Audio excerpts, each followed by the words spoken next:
C'est parti pour 26 km jusqu'à Burgos. Et le jour de repos fera du bien.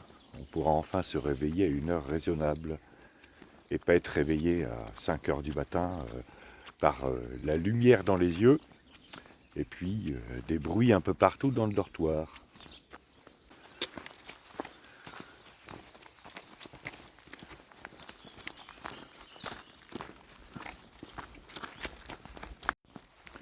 Bon, en tout cas, le point positif, c'est que la horde est partie devant et nous, on est tranquille sur le chemin.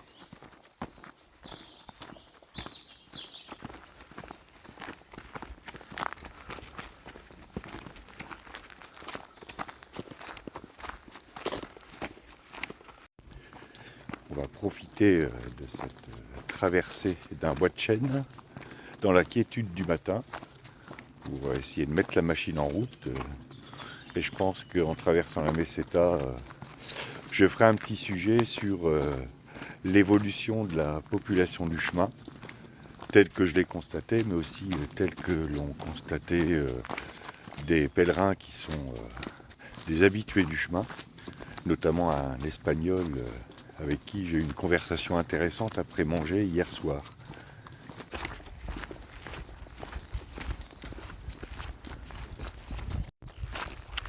Ça fait un petit moment qu'on marche dans la quiétude de ce matin et dans la brume, ce qui est plutôt agréable parce que là, la température est idéale pour marcher. Et on aborde le petit village d'Arès.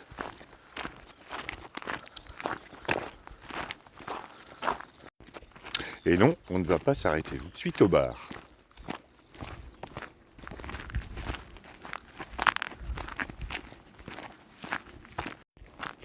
L'auberge d'hier était sympa. C'était une ancienne étable, une ancienne grange. Le comportement des tourigrinos, par contre, le matin, était un peu moins sympa. Mais bon, ça, malheureusement, ça fait de plus en plus partie du Camino Frances. Et hier soir, j'ai discuté avec cet Espagnol qui parcourt les chemins et qui dessine à l'aquarelle sur son carnet. Et je dois dire que j'aime bien ses dessins.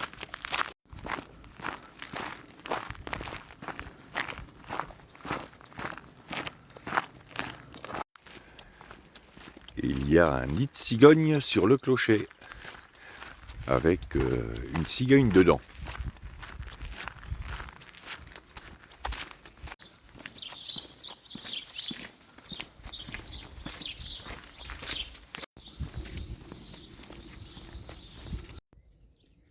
Alors, Atapuerca, une demi-lieue, 2,2 km.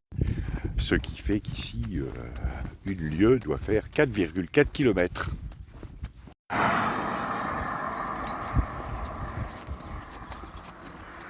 Pourquoi je dis que ici, la lieue vaut 4,4 km? Parce qu'en fonction des époques et des lieux, eh bien, la lieue n'a pas la même longueur.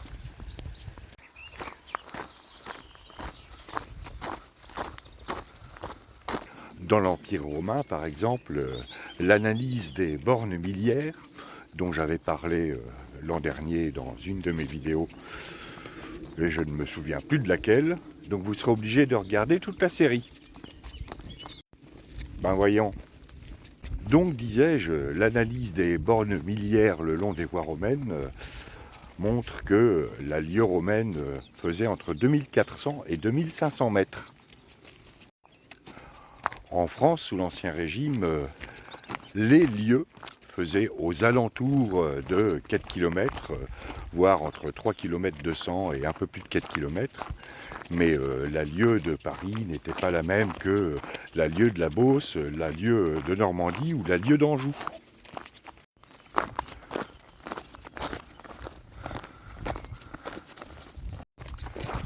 On a souvent tendance à dire qu'une lieue ça fait 4 km, mais ça c'est une lieue métrique. La lieue commune de France, elle, fait 4444 mètres et des poussières. Et elle correspond à 1/25e de degré du périmètre terrestre. Périmètre pris évidemment à l'équateur. Ce qui veut dire que si le périmètre terrestre est réévalué, eh bien la lieue commune française est réévaluée. Ce dont tout le monde se fout parce qu'on n'utilise pas les lieux.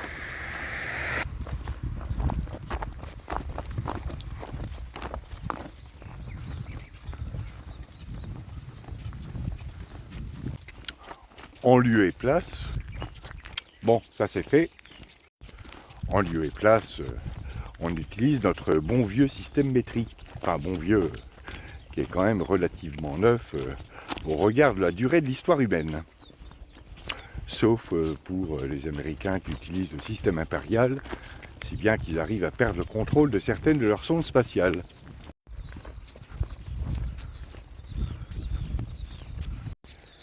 Voilà, c'était la minute unité de mesure de cette étape. Et nous approchons du village d'Atapuerca. Atapuerca, où nous nous octroierons une pause café ou chocolat pour Clémentine. Et peut-être une pause second petit déjeuner, il est encore un peu tôt, il est 8h30.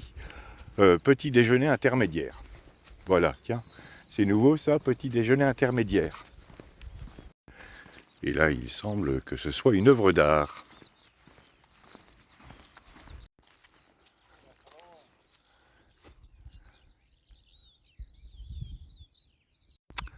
Ce sont des pierres élevées en hommage aux fouilles archéologiques qui ont lieu dans cette région.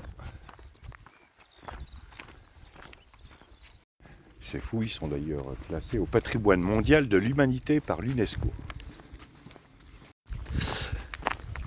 Là, les Espagnols sont en train de planter ce qui se fait en France, dans certaines régions. Ils plantent différents arbres fruitiers qui viennent d'un peu toute l'Europe. Et non, je ne vous ferai pas une minute arbre fruitier à chaque arbre. Pourtant, il y a des panneaux explicatifs. À part sur cet arbre-là, qui est appelé tête de vache. Tête de vache, qui est une variété de poire. Salut toi. No se come, el móvil no se come. No se come, mira qué mono. Qué pequeñín. Ouais. Ça, ça s'appelle la châtaigne et c'est un vestige d'un troisième noix. Ah ouais. Les chevaux. Et ça, tu peux l'enlever. Si tu fais gaffe, tu peux l'enlever. Ça leur fait pas mal et tu peux la donner aux chiens, ils aiment bien. Voilà, c'était la minute cheval de cette étape.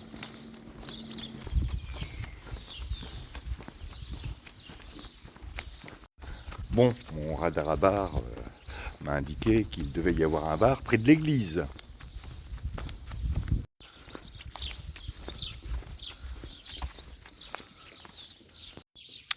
J'aime quand le matériel est fiable. Bon, en fait, il vient juste de fermer. Pas si fiable que ça, le matériel.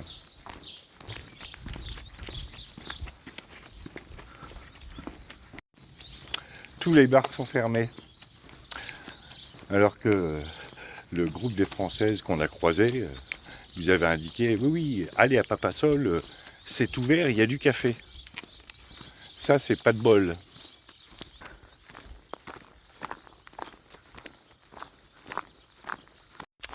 Bon, on va aborder la seule montée de cette étape, qui est assez longue si je me souviens bien. Et normalement, de là-haut, on pourra voir Burgos à l'horizon. Enfin, si la brume s'est levée.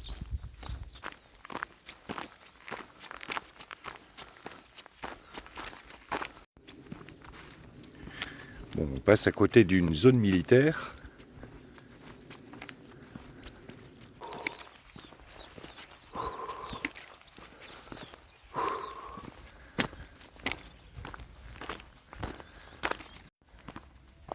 Un petit air des Causses du Quercy.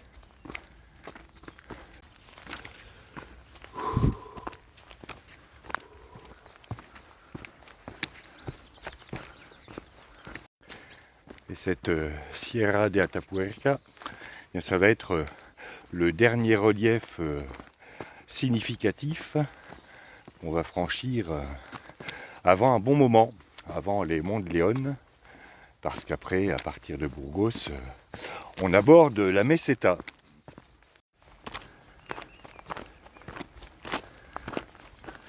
Voilà, on approche du point culminant de cette étape.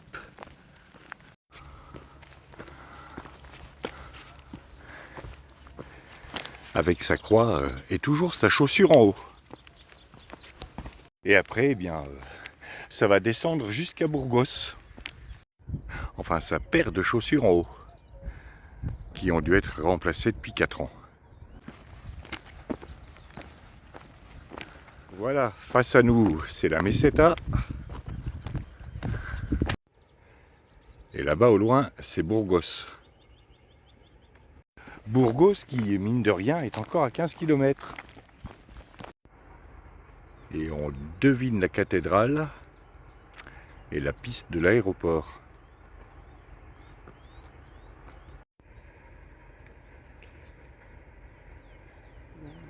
Y se puede ver la catedral.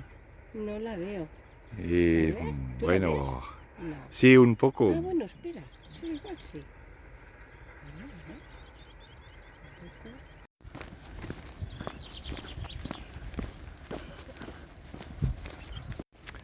Et la ville paraît vraiment posée comme ça sur la Meseta. Meseta qu'on devra traverser pendant les 10 ou 12 prochains jours. Alors, au niveau du panneau en bas, il y a deux possibilités. Soit partir sur la gauche et dans la vallée en passant par des villages, où on a des chances de trouver des bars ouverts. Soit continuer tout droit pour raccourcir à d'à peu près 1 kilomètre. Sauf qu'il y a strictement rien jusqu'à ce qu'on atteigne la jonction des deux chemins.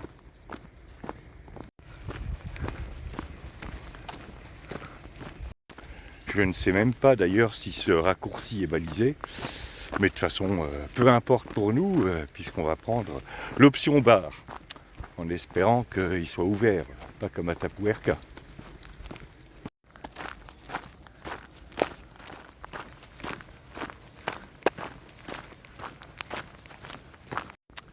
Bon, c'est l'heure du second petit déjeuner. Donc, s'il n'y a rien d'ouvert, ben je boude. Et nous abordons le village de Villalval. Et mine de rien, il nous reste encore 15 km à faire. Donc de là-haut, les 15 km de distance entre le point culminant de l'étape et Burgos, bon, c'était à vol d'oiseau.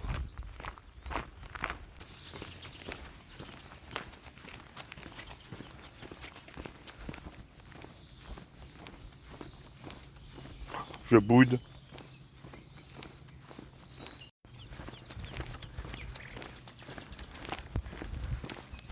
Dites-moi, sire, maintenant que les Templiers sont sous les verrous, vous avez bien prévu un procès? Évidemment, il faut faire les choses dans les règles. Sinon, Clément V va encore bouder. Justement, sire, c'est à propos de ça que je viens vous voir.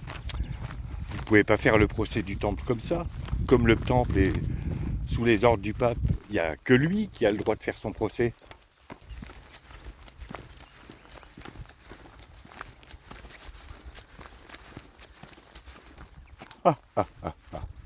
Mon petit Jérôme, mais qui vous dit que je vais faire le procès de l'ordre du temple? C'est-à-dire, sire, que vous avez arrêté tous les Templiers du royaume de France, vous avez saisi leurs biens et vous les avez mis sous séquestre.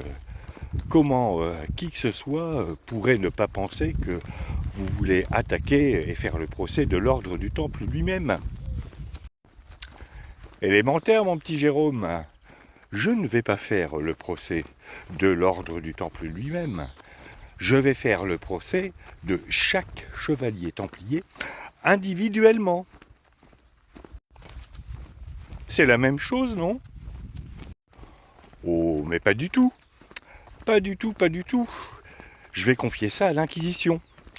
Chaque inquisiteur du royaume a bien le droit de chasser de l'hérétique et de faire son procès. Donc chaque templier sera traduit par les inquisiteurs du royaume individuellement en tant qu'hérétique. Et ça, c'est tout à fait légal. Oh, sire, c'est tellement fourbe que c'en est magnifique. C'est pour ça que je suis roi, mon petit Jérôme. C'est pour ça que je suis roi.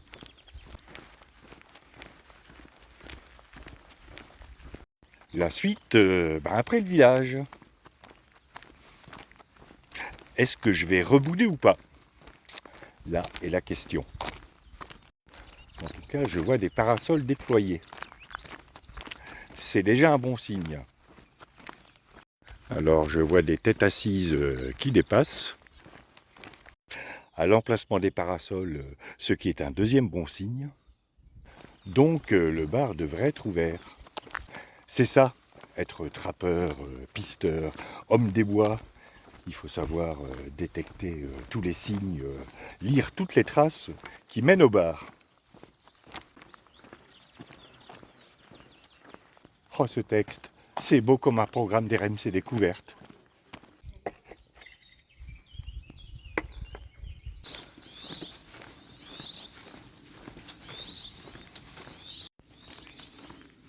Bien, après cette pause, second petit déjeuner, il était temps. Il est temps de repartir et il nous reste à peu près 13 km à faire. Et là, ça va être sur le goudron jusqu'à l'arrivée.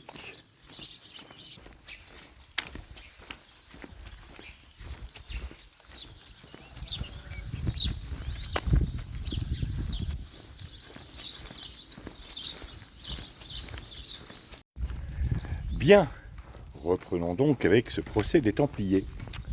Philippe le Bel donc contourne le pouvoir papal avec l'aide de l'Inquisition française et décide de juger les Templiers individuellement. Évidemment, le pape n'est pas vraiment content.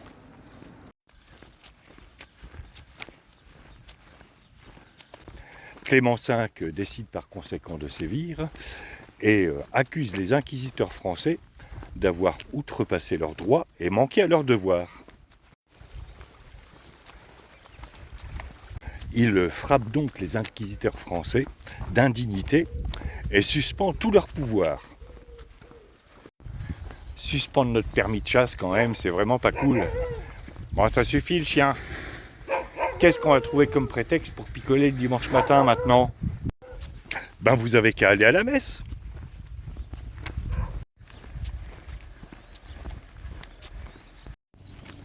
Privé de l'onction papale pour utiliser ses inquisiteurs comme il l'entend, Guillaume de Nogaret et Philippe le Bel sont un peu gênés aux entournures. Oui, parce que trouver de bons bouchers, de bons rôtisseurs bien formés qui mettent autant d'enthousiasme à faire leur boulot, ça court pas les rues.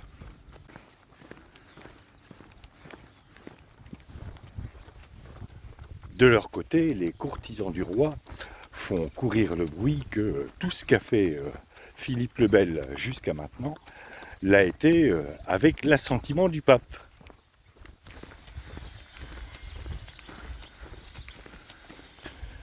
Clément V, bien entendu, avant de ces rumeurs, et s'en émeut auprès du roi de France.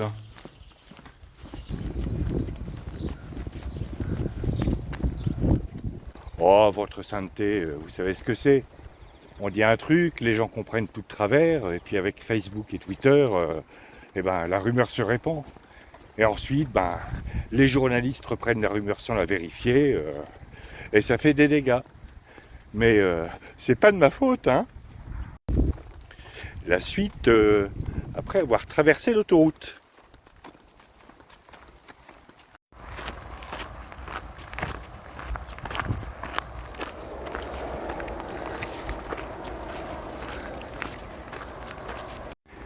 J'espère qu'ils ont prévu des rambardes.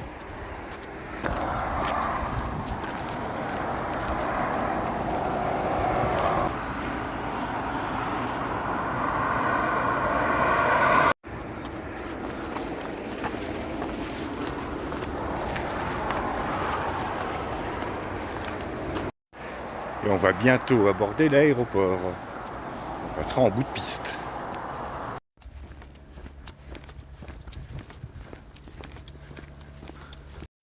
Bien, je reprends. Le pape s'émeut donc auprès de Philippe le Bel des bruits que sa cour fait courir à propos des Templiers. Philippe le Bel a beau protester de son innocence, il n'en reste pas moins qu'il met encore de l'huile sur le feu pour discréditer le pape. Et à cet effet, il mandate un pamphlétaire, Pierre Dubois. Dis donc Philippe, t'aurais pu choisir un nom qui claque un peu plus.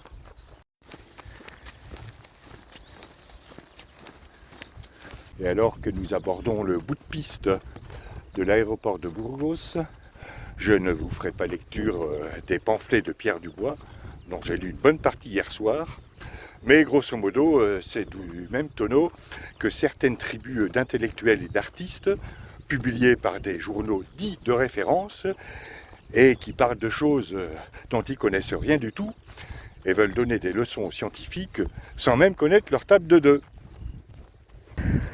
Voilà, ça c'est fait.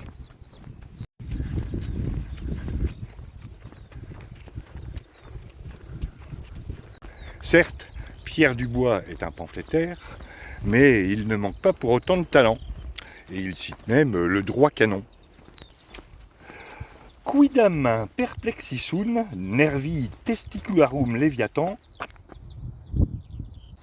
Qu'est-ce que les testicules du Léviathan viennent faire ici ?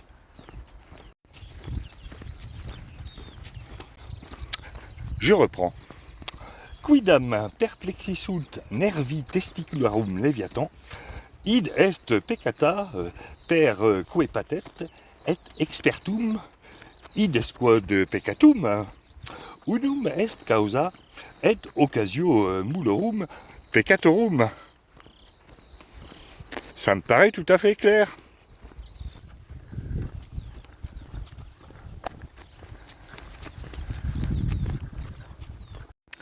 Par ses manœuvres, Philippe le Bel essaie de rallier le peuple à sa cause contre les Templiers et essaie de forcer la main de Clément V.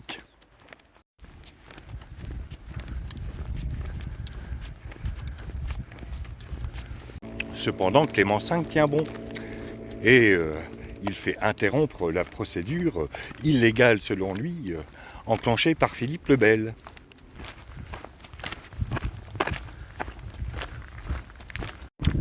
Et s'il l'interrompt, c'est parce que le processus des aveux a déjà commencé.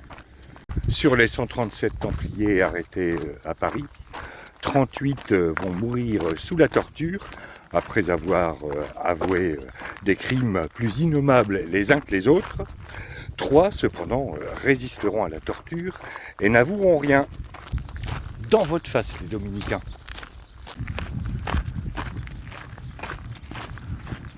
Usted no tiene la prioridad. Ouais ben, on va voir si j'ai pas la priorité.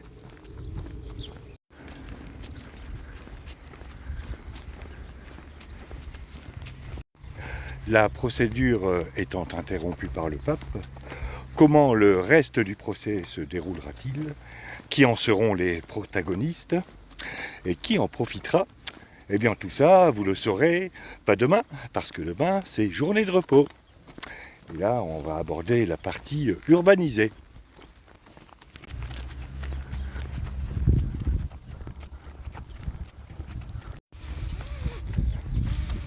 Et là, ça sent bien les genêts.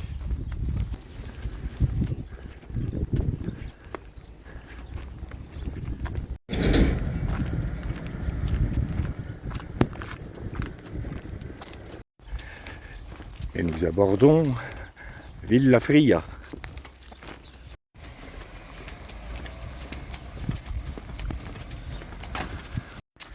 Et il nous reste 8 km de trottoir.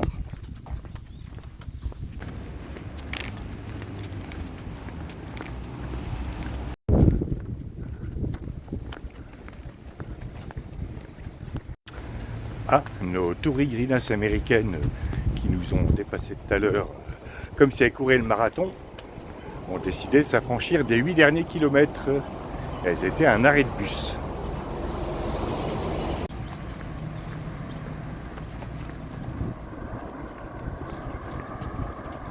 Vous trompez surtout pas de ligne parce que sinon vous allez vous perdre et puis vous ne pourrez plus récupérer vos valises à roulettes.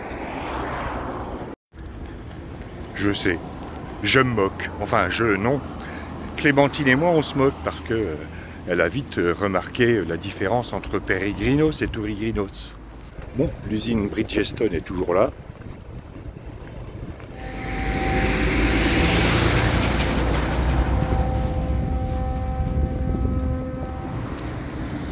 Voilà, nous arrivons à Burgos.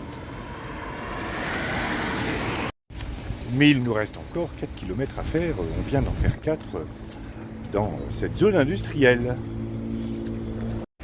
Alors, Burger King, ils ont une fusée.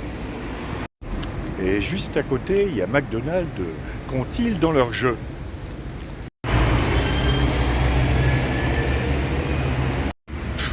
Un panier de basket et un toboggan vert. Ah bah ouais, je préfère la fusée.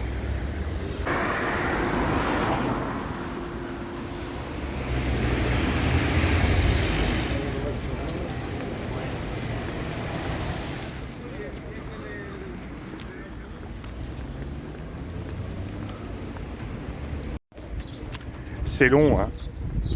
Bon, il doit plus rester que 2 km à peu près.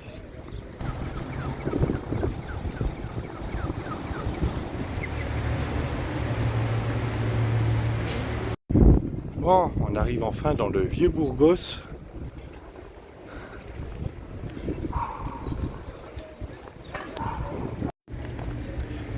Et on ne devrait plus être très loin de la Pension Peña.